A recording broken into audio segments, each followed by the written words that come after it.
Oke, assalamualaikum warahmatullahi wabarakatuh. Perkenalkan, nama saya Muhammad Eri Setiawahyudi dari Program Studi Pendidikan Sejarah 2019 Universitas Negeri Semarang.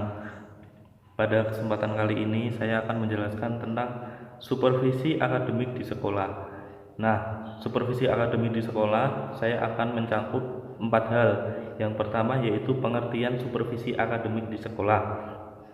Yang kedua yaitu konsep supervisi akademik, tujuan supervisi akademik, dan yang terakhir yaitu realisasi prinsip supervisi akademik di sekolah. Nah, setelah tadi di awal sudah perkenalan, sekarang kita langsung saja membahas pokok-pokok pembahasan, yaitu materi tentang supervisi akademik di sekolah. Yang pertama yaitu pengertian supervisi akademik. Apa sih supervisi akademik itu? Supervisi akademik adalah serangkaian kegiatan membantu guru mengembangkan kemampuannya mengelola proses pembelajaran demi pencapaian tujuan pembelajaran yang efektif di sekolah. Sementara itu, Deres menyebutkan bahwa supervisi akademik merupakan upaya membantu guru-guru mengembangkan kemampuannya mencapai tujuan pembelajaran. Dengan demikian, esensi supervisi akademik itu sama sekali bukan menilai unjuk kerja guru dalam mengelola proses pembelajaran, melainkan membantu guru mengembangkan kemampuan profesionalisnya. Meskipun demikian, supervisi akademik tidak bisa terlepas dari penilaian unjuk kerja guru dalam mengelola pembelajaran.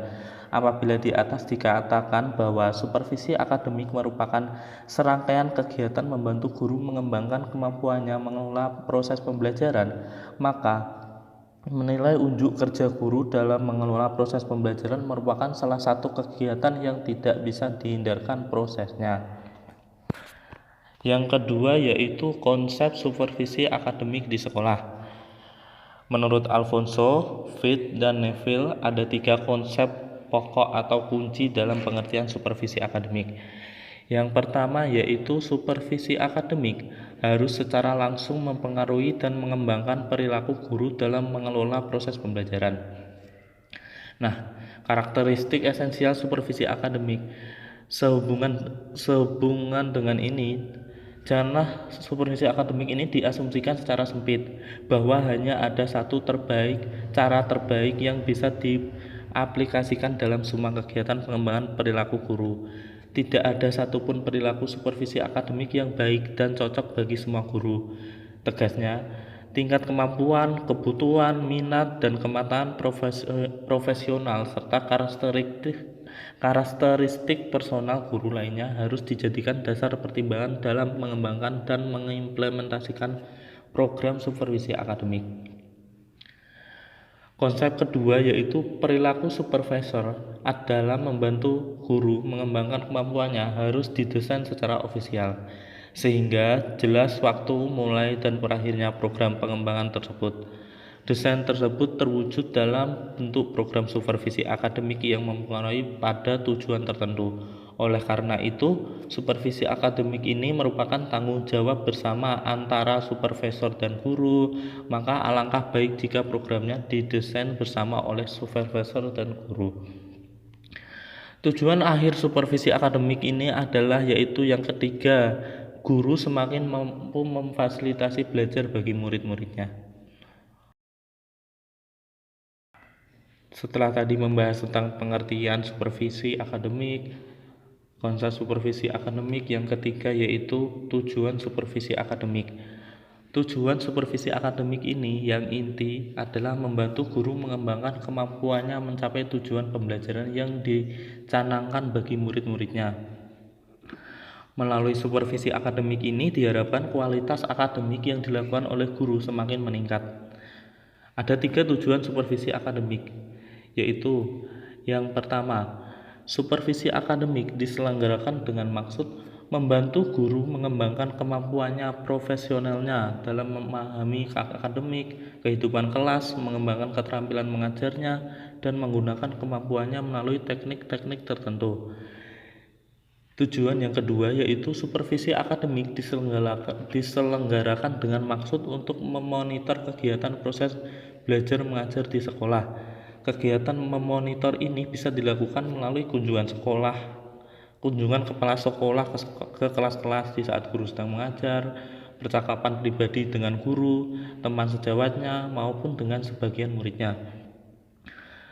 Yang ketiga yaitu supervisi akademik diselenggarakan untuk mendorong guru atau memotivasi menerapkannya kemampuannya dalam melaksanakan tugas-tugas mengajarnya, mendorong guru mengembangkan kemampuannya sendiri, serta mendorong guru agar ia memiliki perhatian yang sungguh-sungguh atau komitmen terhadap tugas dan tanggung jawabnya. Pokok pembahasan yang keempat yaitu realisasi prinsip akademik di sekolah. Prinsip yang harus diperhatikan dan direalisasikan atau disangkut pautkan dengan kehidupan nyata oleh supervisor dalam melaksanakan supervisi akademik yaitu ada 7. Yang pertama, supervisi akademik harus mampu menciptakan hubungan komunikasi yang harmonis. Maksud dari hubungan kemanusiaan yang harus diciptakan harus bersifat terbuka, kesetiakawanan dan informal. Hubungan ini bukan hanya antara supervisor dengan guru, melainkan juga antara supervisor dengan pihak lain yang terkait dengan program supervisi akademik. Oleh sebab itu, dalam pelaksanaan supervisor harus memiliki sifat-sifat seperti sikap membantu, memahami, terbuka, jujur, ajak, sabar, antusias, dan penuh humor. Yang kedua, yaitu supervisi akademik harus dilakukan secara berkesinambungan. Supervisi akademik bukan tugas bersifat sambilan yang hanya dilakukan sewaktu-waktu jika ada kesempatan. Perlu memahami bahwa supervisi akademik merupakan salah satu esensial fungsional dalam keseluruhan program sekolah. Apabila guru telah berhasil mengembangkan dirinya, berarti selesailah tugas supervisor, melainkan harus tetap dibina secara berkesinambungan. Hal ini logis, mengingat problema proses pembelajaran selalu muncul dan berkembang. Yang ketiga yaitu supervisi akademik harus demokratis. Supervisor tidak boleh mendominasi pelaksanaan supervisi akademiknya. Titik tekan supervisor akademik yang demokratis adalah aktif dan kooperatif atau mampu bekerja sama. Supervisor harus melibatkan secara aktif guru yang dibinanya. Tanggung jawab perbaikan program akademik bukan hanya pada supervisor, melainkan juga pada guru. Oleh sebab itu, program supervisi akademik sebaiknya direncanakan, dikembangkan, dan dilaksanakan bersama secara kooperatif dengan guru, kepala sekolah, dan pihak yang terkait di bawah koordinasi supervisor. Yang keempat yaitu program supervisi akademik harus integral dengan program pendidikan. Di dalam setiap organisasi pendidikan terdapat bermacam-macam sistem perilaku dan tujuan sama, yaitu tujuan pendidikan. Sistem perilaku tersebut antara lain berupa seperti perilaku administratif, sistem perilaku akademik, sistem perilaku kesiswaan, sistem perilaku pengembangan konseling, sistem perilaku supervisor akademik, dan lain-lain. Antara satu sistem dengan sistem lainnya harus dilaksanakan secara integral. Maksudnya dengan demikian maka program supervisi akademik integral dengan program pendidikan secara keseluruhan. Dalam upaya perwujudan prinsip ini diperlukan hubungan yang baik dan harmonis antara supervisor dengan semua pihak pelaksana program pendidikan. Yang kelima yaitu supervisi akademik harus komprehensif. Program supervisi akademik harus mencakup keseluruhan aspek pengembangan akademik, walaupun mungkin saja ada penekanan pada aspek-aspek tertentu berdasarkan hasil analisis kebutuhan pengembangan akademik sebelumnya. Prinsip ini tiada lain hanyalah untuk memenuhi tuntutan mutu tujuan supervisi akademik berupa pengawasan kualitas, pengembangan profesional, dan memotivasi guru. Yang keenam yaitu supervisi akademik harus konstruktif. Supervisi akademik bukanlah sekali-kali untuk mencari kesalahan-kesalahan guru. Memang dalam proses pelaksanaan supervisi akademik itu terdapat kegiatan penilaian penilaian unjuk kerja guru, tetapi tujuannya bukan untuk mencari kesalahan-kesalahannya. Supervisi akademik akan mengembangkan pertumbuhan dan kreativitas guru dalam memahami dan memecahkan problem-problem atau masalah-masalah akademik yang dihadapinya.